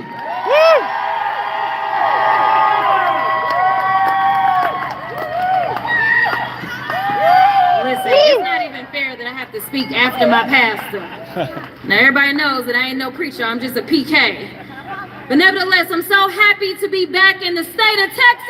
Yeah, got Jasmine Crockett speaking. Now y'all know I had a few things going on in DC this week. It started off with the deposition of Ghislaine Maxwell. I'll call her Monster Maxwell. And then on Thursday, actually on Wednesday, it culminated with dealing with Pam Bondi. Yes. And so it's been a lot, because we got a lot going on in this country. And a lot of people ask, why, Congresswoman, why would you run for the United States Senate in the state of Texas? Why? Texans haven't won in 30 years. Why would you do that? We need your voice on the federal level. Well, I'm telling you right now, you will have my voice so long as you do what you're supposed to do and show up to the polls. Now, more importantly, there are so many people that don't believe in Texas, yet everybody got an opinion about what's going on in Texas. I've never seen so many people out of New York and DC deciding to weigh in on Texas politics when allegedly it doesn't matter. I can tell you that Texas has always been at the epicenter of doing what is right until recent years. LBJ came from the state of Texas. LBJ signed the Voting Rights Act into law. LBJ signed the Civil Rights Act into law. Do you know where Roe v. Wade initiated? It initiated right there in Texas 30. That set the world on fire. Women finally were getting some semblance of equity in this country, and it was led by Texas. Do you know the last governor that we had that was a Democrat in the state of Texas? Ann Richards. That's right. So let me tell you something. Texas has a rich history of doing what's right.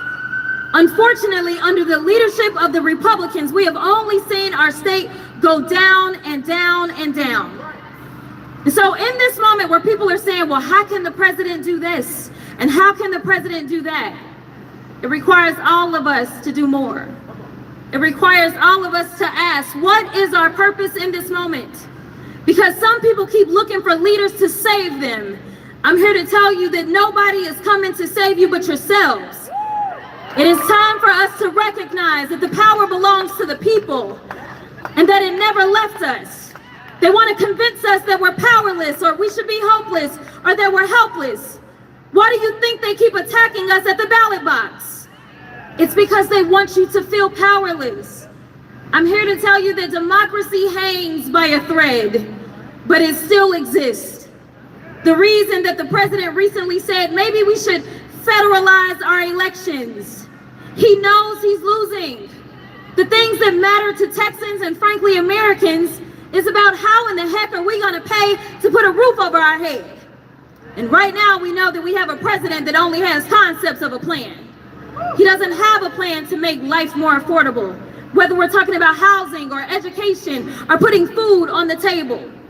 But unfortunately, one thing that this president is excellent at, it is division. It is division. How many of you remember him telling us they're eating the cats and the dogs? How many of y'all remember him telling us that the immigrants were going to take our jobs? Do y'all remember that? How many people heard him say things like it's the trans people that are causing all of our problems?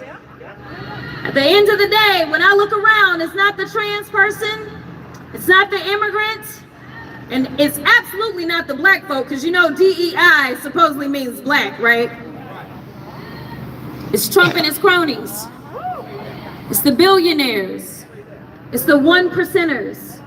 It's those that are found in the Epstein files. That's who it is. So why do you think there's so much resistance and there's so much attention on Texas? Which state did they start in first when they decided they wanted to go and silence voices? They started in Texas. It just so happens that I happen to be the president's favorite person. It just so happens to be that the governor just last week decided that he was going to invest over $1 million into the Texas Senate race. Last time I checked, he's not running for the Texas Senate. I'm here to tell you that they're afraid of you. They're afraid of your voices. And what I want you to do is I want you to remind them that they had every reason to be afraid. Because you, the people, have the power. Because you, the people, are not crazy.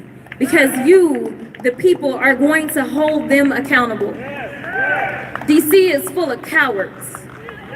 Everywhere I look, and I'm gonna be perfectly honest, it's on both sides of the aisle. People are scared. They don't want to face the type of hate that I get on a daily basis. But the reality is that when you sign up for service, if you believe in taking care of the people that put you into power, then you've got to do that. I stand here only as a product of those that were willing to give their lives, and frankly, some did. So when they go after people in the middle of the street and they kill them as if they are dogs, it is time for all of us to stand up. This isn't about the immigrant population. This is about us being unified.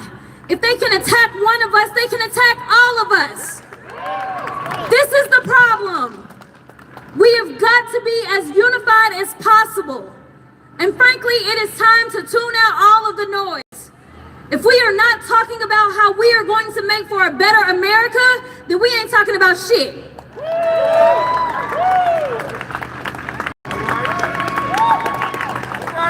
Y'all, I am scared for our country. My pay doesn't change because I'm running for the U.S. Senate, but the power that I have to deliver for the people does. This is about delivering. I'm here to tell you that this minority state can make a difference, not just for Texas, but for the entire country. And if the United States finally gets back on track, that means that the world is in a better place. Do you know how many people are looking at us and wondering what is happening in our country? We are a laughingstock right now, y'all. Other countries have CEOs that are stepping down. We have princes that are being indicted. And in the United States, crickets. Nothing's happening.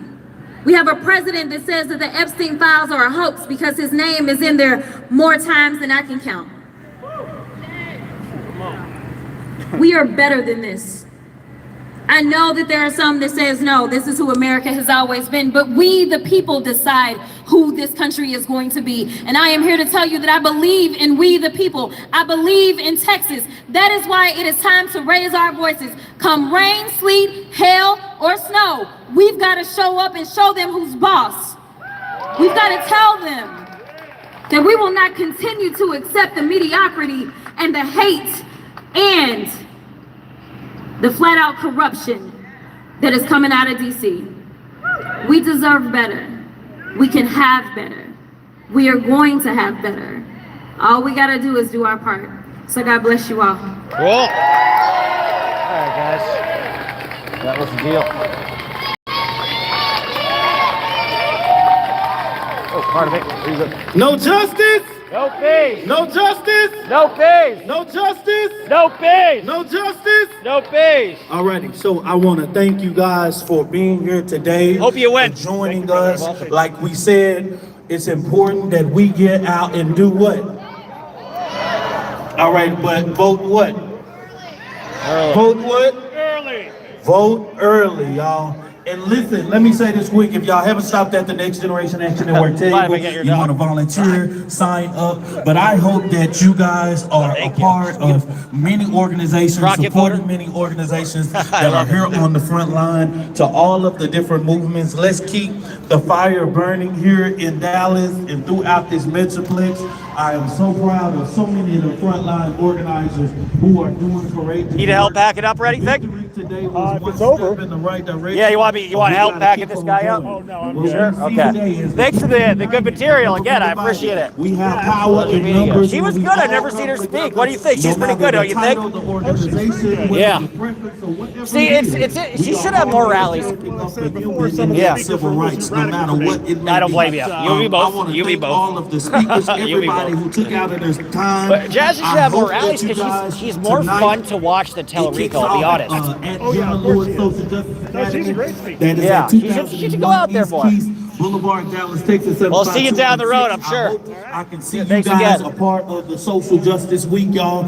Keep on coming out, supporting, doing whatever is necessary, needed. I just want to thank y'all from the bottom of your heart for making this kickoff today, though. And I do want to thank our next United States Senator, Jasmine Crockett from the University of Texas. And the next countryman, Dr. Frederick Haynes III, God. Right now, the events are listening, coming out from. I thought they were doing a press scrum, but not really. Here's the size of the crowd. It's small. Keep people informed, right? They don't want Great skyline view. Texas to flip. And they want to weed out. It's small. What? Committed group of people. Will give a threat to that group, right? And we see what's happening in Tarrant County, and I'm here to tell y'all what was done in Senate District 9 guys. Was definitely unbelievable, right? And at the end of the day, it is not isolated. It can be replicated across this great state, right? And of course, we know that they Do you know she's doing a press scrum after or not? I don't know. I'm not sure. I don't blame you. She's elusive. I'm just trying to figure out, ask a real journalist, trying to figure out if there's a press scrum or not, guys, so let me know.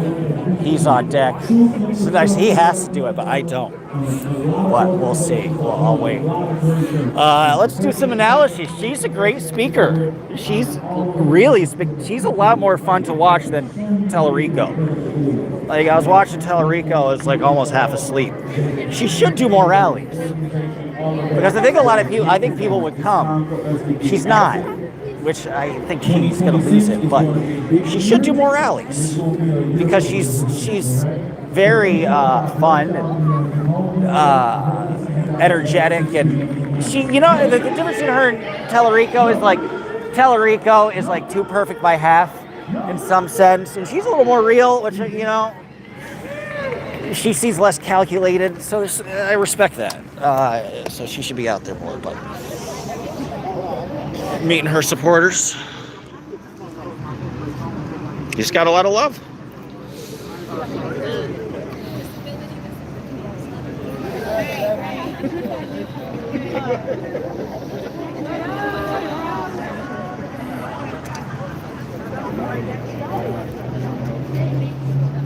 I might get a picture with her, why not?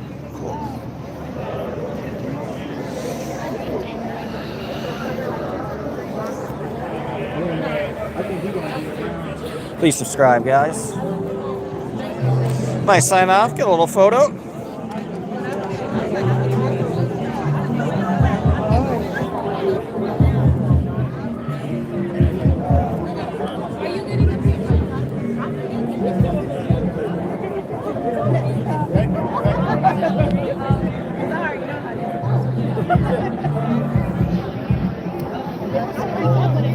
Anything you want me to say to her, guys?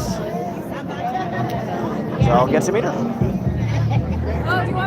You know, a lot of respect for her for just hanging out and talking to everybody. It's pretty badass. Having an accessible candidate who cares about her constituents and her voters matters. So respect for her actually meeting everybody and taking the time. Sometimes they'll speak at an event and they'll just go right back out. But she's staying, she's chilling. People will notice that too. People will notice, like, if you dip immediately or if you're like actually stay linger. I always notice filming all the candidates, which ones leave immediately, which ones don't. So she didn't, right? She's here, right? You support her first? Oh, most definitely. Very cool. I got a little YouTube covering the candidates. What issue is most important to you? She's most important to me because she's not scared to. She says the quiet stuff out loud. That's what I was There's saying, a lot of people that when they get in there, you know what she stands for. She's not scared. She's unapologetic for standing for that, and she lets everybody know. You have candidates that's going to be quiet and they say they're going to vote for you and ride for you, but then they end up doing something totally opposite. She is very transparent, and I believe in transparency. You might not like the approach.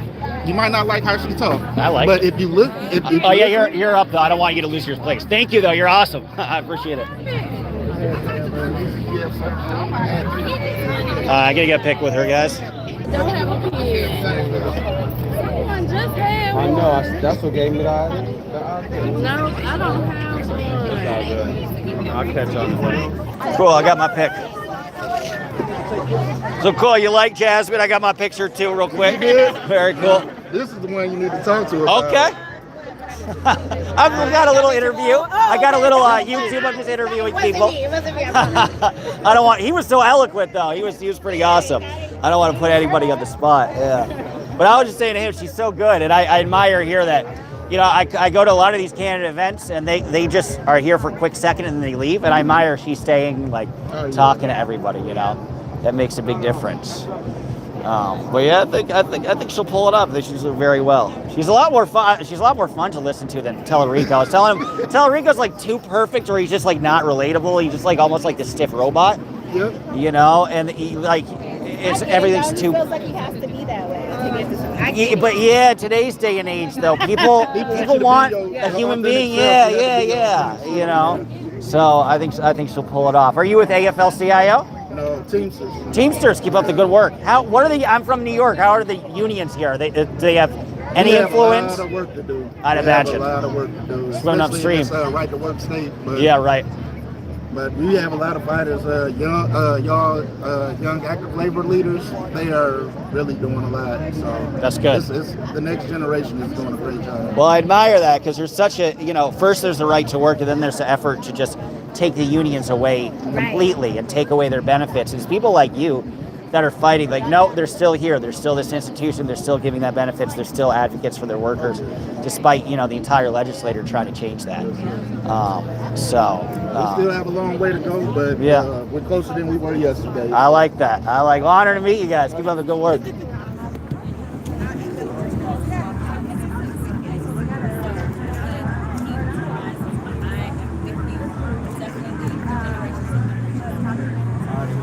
Talk about like different projects that happen on the south side. Yeah, so we've got stall, I'll say, is taking place simply because funding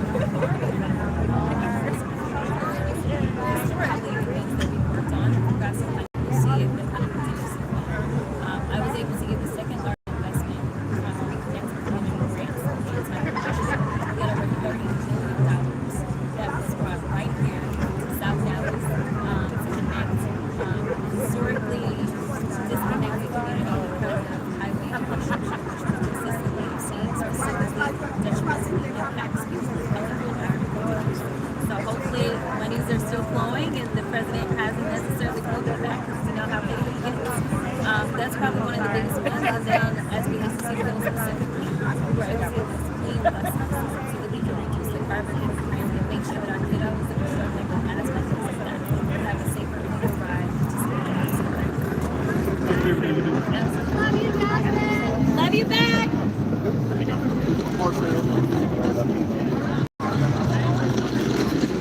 Cool. All right, there's a little press scrum. All right, guys, please do subscribe. She was great. And yes, Nate, I agree. She should be out there more because when she actually speaks, she's pretty badass. So I really enjoyed watching her. Anyway, guys, please subscribe. We'll have a very different tomorrow. The complete opposite of today. We will be talking to some very different types of people. If some of the conservative people were unhappy with what happened today, we will be seeing Ken Paxton tomorrow. And the next day, we will be at a John Cornyn event. And, like enthusiasm. It will be at a John Cornyn event and Wesley Hunt the day after. So it's going to be Republican Palooza. But we did Tellerico and Crockett. So standing at the RoboCop filming site. Yes, right. I figured they were telling me that. Pretty cool. Good to see you, Uncle Yaga. Anyway, guys, please subscribe. But yeah, so Nate, here's an interesting difference of campaign style, campaign tactics, stuff like that. Tellerico has been out there having tons of rallies. Jasmine had one when she announced, and then that was it. And that was the extent of it. So she feels like she could win this based on social media, based on her name recognition, but I don't know. Tellerico's going to a lot of these little local places and meeting people, and it might be an effective strategy for him. Wesley Hunt is also doing better in the polls than he was before. Wesley Hunt is the only one on the Republican side doing rallies. Now Paxton and Cornyn decided to wake up and are doing events, but only at the very last 2 weeks. So it'll be interesting. Hunt and Tellerico, will their ground game matter? Will their rallies, will their town halls, will them being incredibly accessible? Tellerico and Hunt host 3 to 4, well, Hunt hosts like 7 rallies, meet and greets a week. Tellerico is very robust too, with about 4 or 5 a week. So will that matter? Crockett, she has a job, right? She's in Congress, but she's a little more on cruise control. So will the cruise control and the name recognition work? The dialogue is also different. The dialogue here was very forceful. I'd say hard left. I'd say aggressive, a little more in your face, rile the people up. I was more entertained. I enjoyed listening to it. Tellerico, a lot more low key. He still expresses his passion, but it's a little more centered, and it's a little more a message tailored to a general election voter. Who is actually the most progressive? They're probably equally as progressive. Perhaps on Israel, Tellerico might be a little better, but he accepted Shelley Adelson money, so maybe not. But it's not like there's like an anti-Israel candidate and a less anti-Israel candidate or whatever. They're very similar in policies, but Crockett is trying to portray herself as the most progressive person in the race, so we'll see. All right, guys, please subscribe. Love you all.